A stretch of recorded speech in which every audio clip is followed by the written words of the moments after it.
CPM আগুন ছড়াতে চাইছে, মাঠে নামলেই ওদের ভাষা বুঝিয়ে দেওয়া হবে। হংকার অর্জুন সিংয়ের। পানিহাটিতে বিজয়পুর সার্বজনীন দুর্গাপুজোর কমিটির খুঁটি পুজোতে এসে সিপিএমকে হুঁশিয়ার দিলেন পরিবহন মন্ত্রী অর্জুন সিং। তিনি হংকার দেন, সিপিএম ভাবছে আমরা ওদের পুরনো চ্যাপ্টার ভুলে গেছি। সিপিএম আগুন লাগাতে চাইছে, ওরা মাঠে নামলেই আমরা ওদের ভাষা বুঝিয়ে দেব।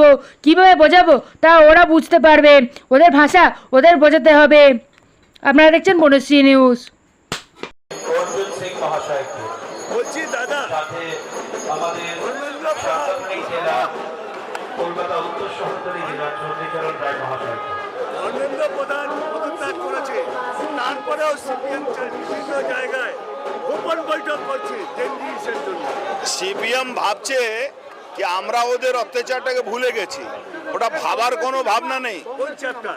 সিপিএম ভাবছে ও কিছু অতি বামপন্থী দেখেছেন তো, অমিত শাহজি বলেছিলেন মাওবাদীদেরকে 31 মার্চের মধ্যে পুরো সর্বনাশ করা হবে, করে দেওয়া হয়েছে।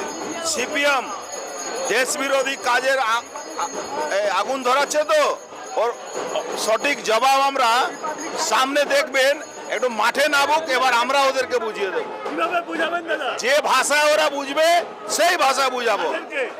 ওই সিপিএম এর যারা সিপিএম এর যে মালগুলো ওই দেখেছেন তো 8-9 জনের গুন্ডা অ্যাক্ট লেগেছে, এবার যারা আরো উস্কানি দিচ্ছে তাদেরকে কি অ্যাক্ট লাগাবো আমরা সেটা সামনে আসবে। আন্দোলনে নাচ হচ্ছে, গান হচ্ছে। আরে আন্দোলন করছে কারা? গুন্ডারা। আন্দোলন করছে কারা? রাজাবাজারের সব থেকে বড় তোলাবাজ সেই আন্দোলন করছে, সে সিপিএম এর বড় নেতা।